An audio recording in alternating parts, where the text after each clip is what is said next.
¿Qué tal? Buenas noches, estimados estudiantes. Espero que se encuentren muy bien. Buenas noches, Lupita. Indícame si escuchas bien la grabación. Hola, buenas noches. Sí, se escucha muy bien. Perfecto. Pues bueno, vamos a dar inicio con esta tercera unidad que tiene que ver con el estudio de técnico del proyecto.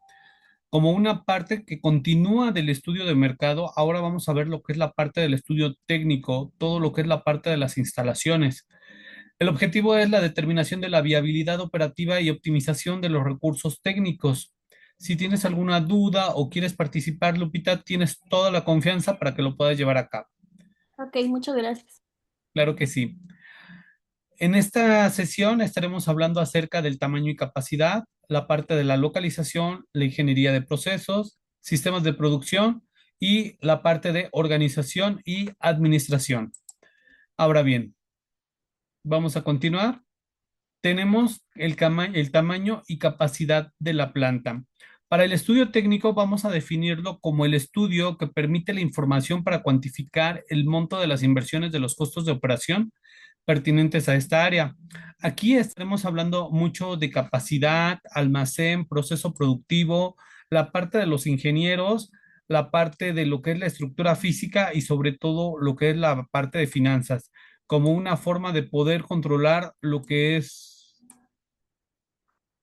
la parte de las finanzas y lo que son los costos. Ahora bien, vamos a trabajarlo de la siguiente forma. Aquí en este sentido vamos a ver lo que es el tamaño de lo que es óptimo para lo que es un proceso productivo. Lo que es un tamaño óptimo dentro de la producción o el tamaño óptimo dentro de la planta tiene que ver con la capacidad instalada y se expresa en unidades de producción. Por ejemplo, 5,000, 10,000, 20,000, 100,000 unidades. Eso es el tamaño óptimo, lo que puede producir manteniendo un ritmo constante, las personas adecuadas, la tecnología necesaria y sobre todo la capacidad instalada de máquinas. Se considera óptimo cuando opera con los menores costos totales o la máxima rentabilidad económica. Estaremos hablando de capacidad, que es la medida en volumen físico de producción generado en un periodo anual, los costos, donde se busca la eficiencia, y la parte de la rentabilidad, que una vez descontados los costos, nos genera una ganancia o un retorno de la inversión que debe ser positivo para que nos pueda facilitar la ganancia y así seguir manteniendo las operaciones. ¿Qué es manufactura? De forma sencilla, para poder entender esto, la gran mayoría de las empresas en las cuales llevamos la administración de proyectos, estamos hablando de empresas que se manejan básicamente con la parte de la manufactura. Bueno, la manufactura significa transformar la materia prima en un producto terminado. Es esa parte de la transformación. Toma los insumos como las materias primas y las convierte en productos. Y entonces la palabra mágica aparece escondida, lo que es la transformación. Imaginemos la fresa que ha sido cultivada, que ha sido cosechada de los campos de fresa a partir de la mano de obra y la energía técnica, junto con todo lo necesario, hace un proceso productivo, se lleva a cabo la transformación, se hace la mermelada, se coloca, se envasa los frascos y se empieza a empacar, a distribuir. Y esos productos ya los tenemos como bienes finales terminados, es decir, la fresa fue transformada en mermelada y a ese proceso se le llama manufactura. Bueno, de ahí tenemos muchos productos como las telas, como los automóviles, los electrodomésticos, todos ellos son productos que vienen siendo manufacturados. Ahora, la clasificación de la manufactura puede ser por proyecto, productos elaborados por una única ocasión, por órdenes que realmente se manejan por las necesidades del cliente, que requiere personal y equipo altamente especializado, por lotes de producción que son cantidades similares para poder tener un control acerca de la calidad que se maneja en cada uno de los lotes de producción, por línea enfocada a un solo artículo, por ejemplo, la línea A, la línea B, la línea C, la línea X, la línea W, que son productos que se están manejando, y un procesamiento continuo, que es un proceso sin interrupción que duran meses o años, en los cuales no termina la máquina de estar trabajando, como la extracción del petróleo. Ahora bien, estaremos hablando de los factores que determinan la capacidad en una planta, lo que es la demanda y capital, que es el volumen deseado según la demanda potencial calculada y la disponibilidad financiera del proyecto. La mano de obra, primer turno, segundo turno, tercer turno, trabajar en domingo, es el nivel de intensidad laboral. Aquí son decisiones que se deben tomar, contratar o despedir, porque hay temporadas en las cuales aumenta la producción o disminuye, y esto representa un costo muy alto, tanto para la empresa, que es la mano de obra, como también mantener al personal administrativo. Como es continuo, se debe considerar en la parte de los egresos de la compañía. Pero, pues bueno, aquí vienen las decisiones de contratar a más personal o despedirlo. Los turnos de trabajo pueden ser definidos de 10 horas, de 9 horas, de 8 horas, dependiendo cómo se maneje y cuál sea lo más estratégico que a la organización le convenga. La distribución física de la planta, o lo que nosotros conocemos como el layout, donde se encuentra cada una de las máquinas, las instalaciones de agua, gas y electricidad, la capacidad de equipo, que es lo que funciona una máquina. Aquí menciona aprovechando el 100% del equipo clave.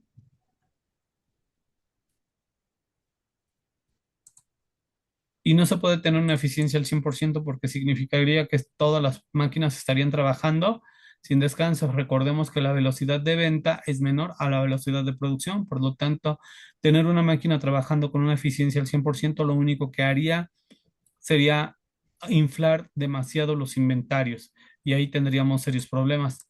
La optimización humana es la maximización de la eficiencia con el uso de la mano de obra para evitar cuellos de botella y sobrecostos. A veces se manda a descansar a las personas o se canalizan a otras áreas o se hace mantenimiento de las máquinas. Lo importante también es no tener capacidad ociosa o mano de obra ociosa, pero se pueden poner a trabajar en otros aspectos o esperar o contar material, hacer inventario, etcétera. Luego tenemos las partes, elementos o factores que condicionan el tamaño del lote o el tamaño de la producción, como es la demanda, que debe cubrir un porcentaje siempre que exista un mercado libre, la parte de insumos y suministros, que también consideran un espacio dentro del almacén. Es vital asegurar que los proveedores de materias primas tengan la capacidad de suministro necesarias para no limitar el tamaño propuesto. En ocasiones, muchas empresas pequeñas que esperan tener pedidos los llegan a tener, pero sobrepasa su capacidad. Entonces exigen más a los proveedores, no tienen la capacidad, las personas, y luego llegan a morir de éxito, que es un concepto que también hay un fracaso que se puede llamar por un mal manejo, una mala administración o planeación, pero también hay un quiebre que puede existir dentro de las empresas, que es morir de éxito. Este concepto existe, está documentado, y es cuando a una empresa contrariamente le va muy bien, contrariamente a lo esperado, le va muy bien, tiene enormes pedidos, el producto gusta bastante, pero ya no pueden reaccionar ante la demanda y por lo tanto ya deciden que no tienen la capacidad y pueden cerrar las puertas. Tecnología y equipo, la relación entre el tamaño e inversión influye en los costos de producción. La parte del financiamiento, para saber si es suficiente el financiamiento que se tiene, se solicita crowdfunding, crédito, mayor inversión, préstamos, etcétera. Y la organización, en este caso, que la organización debe garantizar la disponibilidad del personal técnico calificado y suficiente para cada uno de los puestos operativos de la empresa. Ahora bien, luego tenemos lo que es el método de Lange para la capacidad óptima, con un modelo matemático donde el costo total es igual a la inversión inicial más la sumatoria de los costos de producción desde el periodo uno más y multiplicado por los periodos considerados en este análisis. Entonces, la limitación del método requiere variaciones de aproximaciones que pueden ser largas y tediosas por cada alternativa estudiada. Este método se define como la relación funcional entre el monto de la inversión y la capacidad productiva del proyecto. Puede ser mayor la inversión a la capacidad o puede ser mayor la capacidad a la inversión. Lo ideal es que la inversión sea más o menos igual, o sea, con mínimas diferencias, a la capacidad. Si la relación funcional inversa es que si es menor, baja la inversión inicial; si es mayor, existen altos costos de operación. Es decir, si la capacidad productiva es mayor, entonces existen altos costos de operación. Y en caso contrario, si baja la inversión inicial, pues bueno, entonces en este caso vamos a tener mayores costos. El objetivo es encontrar el punto de equilibrio donde la suma de ambos sea mínima. Ahora bien, vamos a continuar. Tenemos otro modelo que es el método de escalación que determina la capacidad óptima de producción al considerar la capacidad de los equipos disponibles en el mercado y analizar las ventajas de trabajar turnos y horas extra. La investigación de mercados y capacidad máxima se investigan las capacidades de equipos disponibles y se calcula la producción máxima trabajando 3 turnos. Se pueden considerar las características del proceso y los días laborables del año para saber si se descansa sábados y domingos, se descansa solamente sábados, se trabajan también días festivos. Aquí debemos saber cómo se tiene que manejar y cuántos son los turnos de 8, 10, 12 horas, 9 horas. Se trabaja también los domingos, hay prima dominical. Se trabajan 2 turnos solamente, de 8, de 9 a 3 y de 3 a 9, o cómo se maneja. Todo esto es dependiendo la naturaleza del producto y las necesidades de producción por parte de la compañía y el costo de trabajar 1 o 2 turnos con costos extra. ¿Qué conviene más, trabajar 2 turnos o que el primer turno trabaje 1 hora extra? O laborar 3 turnos. Incluir el análisis de maquila externa para cubrir faltantes de producción en caso de que eso necesite o mayor producción durante la semana. Hay empresas que deciden premiar a los trabajadores dejándolos salir temprano el viernes, mientras la producción de lunes a jueves sea intensa. Algunas empresas lo han aplicado y de verdad que funciona bastante porque los trabajadores valoran mucho tener parte de la tarde para estar con sus familias o salir para descansar. Ahora, la localización óptima es aquella que, bueno, que contribuye en mayor medida a que se logre la mayor tasa de rentabilidad sobre el capital o a obtener el costo unitario mínimo. Es decir, dónde vamos a localizar la planta, dónde vamos a localizar o dónde vamos a ubicar las máquinas, identificar y analizar las variables para buscar la máxima ganancia con el mínimo costo operativo. Es decir, el layout, dónde vamos a colocar cada una de las máquinas, qué tan cerca del almacén, qué tan cerca de lo que es el laboratorio de muestras, qué tanto para estar en los andenes ya para la distribución, dónde vamos a ubicar los productos en el inventario, de tal manera que los tiempos se optimicen, sean los mínimos y que toda la actividad sea muy fácil de llevar a cabo y no se tengan que estar haciendo traslados largos durante lo que es la producción o que exista la posibilidad de que los productos siempre se encuentren en una ubicación difícil. Lo importante es que se encuentren a la mano. Las fuerzas locacionales es la suma de los costos de transporte de insumos y productos finales hacia los mercados destino. Y los entornos y recursos es la disponibilidad y costo relativo de mano de obra, clima, terrenos y servicios administrativos. Aunque no lo crean, también debemos considerar energía eléctrica, abastecimiento de agua, sequía, qué tan cerca se encuentra del mar por la oxidación de las máquinas o la sal que puede afectar los metales. Todo ello también implica una localización óptima. Son las estrategias de ubicación para la rentabilidad.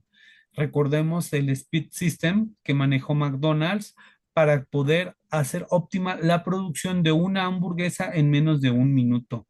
Y eso pues hace que se tengan más pedidos y que la venta sea más amplia, que los clientes estén más satisfechos y no teniendo que esperar. Fuerzas locacionales y factores de decisión. Es el conjunto de variables críticas que influyen en la determinación del sitio óptimo para maximizar la rentabilidad y reducir los costos operativos. Es decir, ¿dónde lo vamos a colocar y qué decisiones tienen que influir para que esto suceda? Como lo que es el costo de transporte, recursos y mano de obra. También esto es algo muy importante. En algunas plantas a veces abunda o es escasa la mano de obra. Factores ambientales que incluye la clima, la topografía, la disponibilidad de edificios, la parte de las carreteras, autopistas, salidas y facilidades y políticas que engloba servicios públicos, infraestructura administrativa, estabilidad política y otros aspectos que nos permiten tener una operación fácil, eficiente. Ahora bien, la macrolocalización del proyecto me indica en qué país, México, en qué estado, Nuevo León, en qué ciudad. Monterrey, en qué municipio, Garza García, en qué colonia, García Sada, por decirlo así, o la colonia Guadalupe, por mencionarlo, ya que estamos, esa es la macrolocalización, ¿dónde vamos a ubicarlo para saber geográficamente? O estamos hablando de México y estamos hablando de Tamaulipas, en Nuevo Laredo, Tamaulipas. Ah, caray, ¿y eso por qué lógica? ¿Qué lógica tiene? Por la naturaleza de la producción y el mercado, necesitamos estar cerca del socio comercial que es Estados Unidos para tener intercambio con Laredo, Texas. Bueno, pues entonces esto marca una lógica de por qué la planta se encuentra en ese lugar, también por la naturaleza de su producción. Ahora, otros factores que condicionan es la cantidad de personas, la parte demográfica, las condiciones económicas del país, los recursos y los insumos necesarios para poderlo llevar a cabo, el financiamiento que otorgan las diferentes instituciones como los bancos o la parte de crowdfunding. El aspecto fundamental, si es que lo requiere así la compañía, la tecnología, ¿y en qué estación del año nos encontramos? Es decir, no una estacionalidad en términos de primavera, verano, otoño, invierno, sino de en los niveles de ventas. A veces algunas compañías venden más en diciembre, para otras, diciembre es un mes completamente malo. Otras empresas venden mucho a mitad del año, pero otras venden muy poco. A eso ya hablamos de estacionalidad. Ahora, la microlocalización significa en qué calle exactamente estás para conocer las vías de comunicación, topografía, control ecológico, sistemas de circulación, tamaño y tecnología requerida, servicios públicos básicos, condiciones de salubridad, precio y costo de la tierra o de donde vamos a construir, disponibilidad de financiamiento y el patrimonio histórico y cultural, el cual no se debe dañar. Ahora, el método cualitativo por puntos es una forma de llevar a cabo una asignación de factores cuantitativos a criterios cualitativos relevantes para la localización. En este caso, hacemos una lista de factores relevantes para la decisión, asignamos pesos relativos, que en total deben sumar un punto, definir escala común de 0 a 10 puntos, calificar cada sitio y multiplicar por el peso y sumar las opciones. Este es un método sencillo y de rápida ejecución que permite ponderar factores objetivos de forma estructurada. Facilita la jerarquización de sitios potenciales. Y las tunea. Ajá. Existe una alta dependencia del criterio del investigador, como la parte de las desventajas. La calificación asignada puede variar según la percepción personal y también requiere una definición muy clara de cada factor para ser efectivo. Esto más adelante ustedes lo pueden aplicar cuando estamos hablando acerca de la decisión de colocarse en determinada calle, determinada colonia, determinado lote para decidir construir una planta. Hasta esos detalles son bastante importantes. ¿En qué parque industrial me puedo colocar? El método cuantitativo de Vogel, que Vogel es ave en alemán, consiste en el análisis de costos de transporte, tanto de materias primas como de productos terminados, para determinar la ubicación que genere el gasto logístico mínimo. Esto lo dice Vaca Urbina y aquí lo que menciona es destinos y orígenes. ¿Cómo llevar a cabo el método cuantitativo del método de transporte? Y el método Vogel simplemente nos dice que matemáticamente este tiene la ventaja de ser preciso y totalmente imparcial, utiliza una matriz de oferta y demanda y permite básicamente escoger el sitio que produzca los menores costos totales de transporte, pero solamente se basa en la parte de transporte. Ahora bien, si ustedes lo quieren hacer matemáticamente, existe toda una explicación dentro de cómo se maneja el método de Vogel, pero también existen simuladores y actualmente lo que ayuda bastante a lo que es la logística y la cadena de suministro es que podemos llevar a cabo simuladores que nos ayuden a determinar cómo se puede tener el menor costo en toda la transportación o en toda la distribución, aunque los puntos sean distintos, los puntos de entrega sean distintos. También hay inteligencias artificiales que se empiezan a especializar en la parte de cadena de suministro y logística y resuelven fácilmente estos problemas, pero la base es conocer los métodos.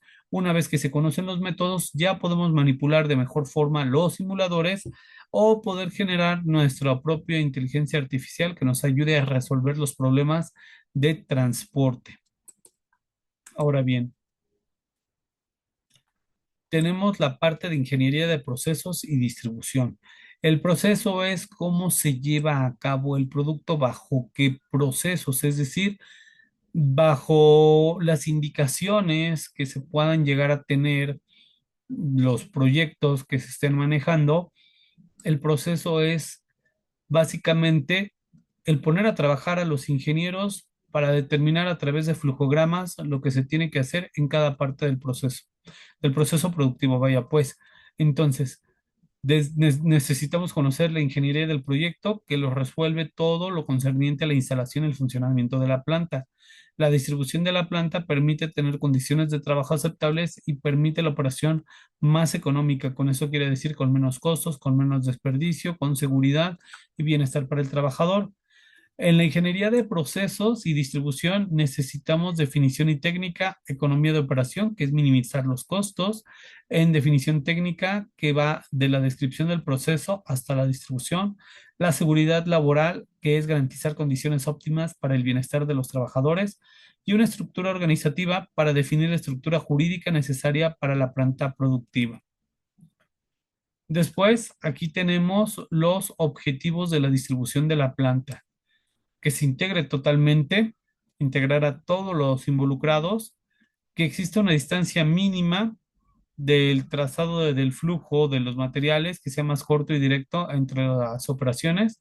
El espacio cúbico utiliza de forma efectiva el espacio vertical y horizontal de las tres dimensiones del local, es decir, lo que es el cubicaje, para que puedan entrar las mercancías, en este caso en un contenedor ya para la distribución, o que estén bien acomodadas para lo que es el inventario.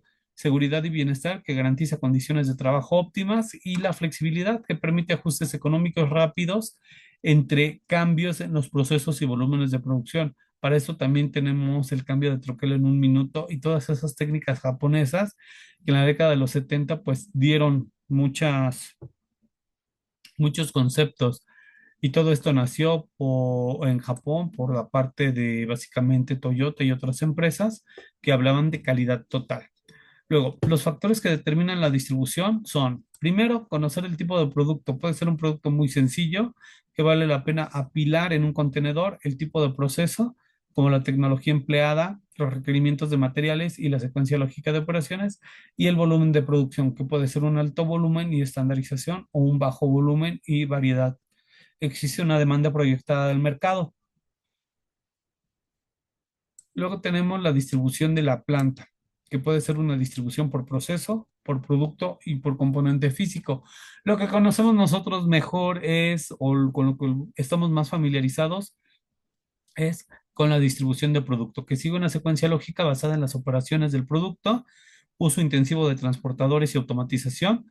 Es bueno para alto volumen de producción y baja variedad de productos, y el control de producción simplificado con operaciones independientes.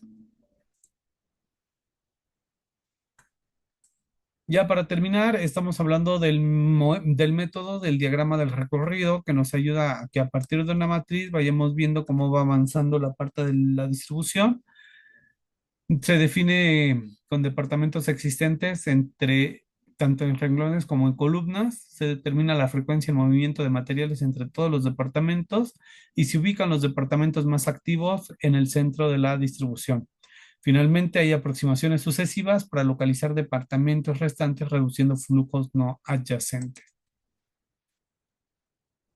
Tenemos el método Systematic Layout Planning, SLP, que se basa en un código de cercanías entre las áreas que conforman la empresa y se utiliza cuando el flujo de materiales no es intenso ni costoso. Incluso lo podríamos encontrar en Internet como un software de uso libre para ver la parte de producto y cantidad, el análisis del recorrido de productos, la relación de actividades, un diagrama relacional, la necesidad de espacios, el diagrama y la evaluación y la selección.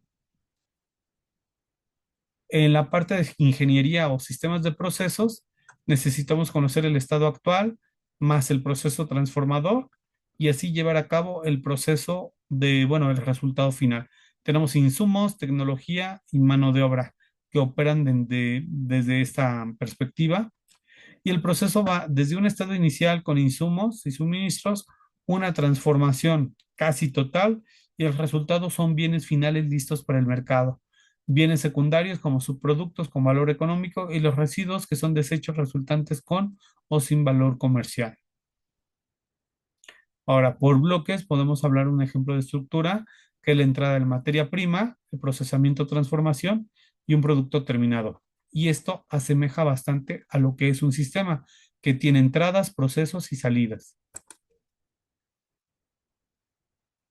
La simbología del diagrama de flujo, bueno, esto lo vamos a utilizar en los famosos flujogramas. Se utiliza la metodología que sea más acorde para poder llevar a cabo la simbología, como la operación, demora, inspección, que son logotipos, transporte, almacenamiento y operación combinada. Hay una metodología como la ANSI que se utiliza de manera internacional y que se lleva a cabo también en empresas de manufactura. Tenemos el cursograma analítico e iconogramas que nos ayuda a entender cómo se tiene que hacer cada uno de los procesos independientemente de la persona que lo haga. Con el icograma o con el cursograma analítico sabemos qué operación sigue, precede o antecede. Y bueno, la organización y administración tiene que hablar acerca de cómo se constituye como entidad mercantil, como sociedad mercantil y la administración de procesos que dentro de todo el proceso debe generar un valor básico para el cliente. Y la administración tiene que ver con la parte de la estructura organizacional, cuántas áreas, cuántos departamentos, cómo son las dependencias, el nombre de cada una de las gerencias. Todo esto tiene que aparecer porque es una forma de también seguir haciendo eficiente la productividad del, de lo que es el proyecto.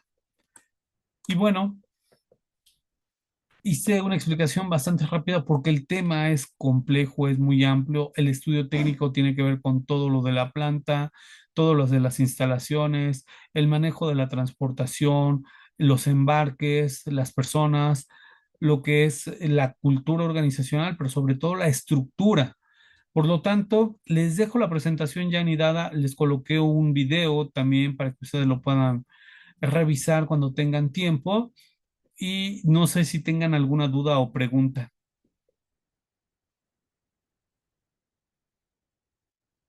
Ah, muy buen ejemplo. En Bimbo se trabaja mucho por todo esto de la transformación de la manufactura. Muy bien, muy buen ejemplo. Bimbo es una gran empresa de manufactura en donde quienes han trabajado ahí pues pueden saber que todo esto que acabamos de decir aplica completamente y muchas más cosas, ¿verdad? Porque las empresas son las primeras que a partir de la necesidad de especialización y de productividad, así como de rentabilidad, son las primeras que proponen las mejoras dentro de los procesos y son las que llevan ese conocimiento a las universidades y no al revés. Bueno, les voy a pedir de favor que prendan sus cámaras, por favor, para poder sacar una evidencia. Y recuerden, nos vemos el próximo viernes, ya con la última sesión. En los exámenes les ha ido muy bien, entonces deseo que les siga yendo bastante bien. Y no se pierdan la sesión del viernes porque estaremos explicando lo que se espera de la actividad integradora. Entonces, por cualquier cosa, estamos en comunicación a través del chat de la plataforma o por correo electrónico. Les está yendo bastante bien en los exámenes, entonces, bueno, quienes están familiarizados con los procesos de manufactura, felicidades, esto es solamente un recordatorio y se les hará bastante fácil. Los que no, pues bueno, imagínense una empresa, todos hemos ido a alguna empresa o alguna visita o hemos conocido de alguna empresa, imagínense las grandes como Coca-Cola, vean esos procesos productivos y recuerden que todos estos conceptos y todavía muchos más se aplican. Y bueno, pues solamente para pedirles que sonrían a la cuenta de tres, una, dos, tres. Perfecto, excelente. Pues bueno, el viernes estaremos comentando, nos estaremos comentando lo de la actividad integradora. Neida, ¿quieres comentar algo? No, no, no, nada más ahorita todavía tenemos tiempo para participar en el foro, creo que de la unidad 2. No está ponderado, pero marca como obligatorio. Decía que cerraba el 2 en la agenda, pero en el ese aparece el día, supongo que es el mismo caso que explicó la vez pasada, ¿no? Exactamente, es el mismo caso de que se tienen esos 2 días, esas 48 horas. Ok, Muy bien, muchas Diana. gracias. Claro que sí. Cuídense mucho, que tengan una excelente noche y nos vemos la próxima sesión. Que Dios los bendiga bastante. Muchas gracias por asistir. Buenas noches. Gracias. Hasta luego.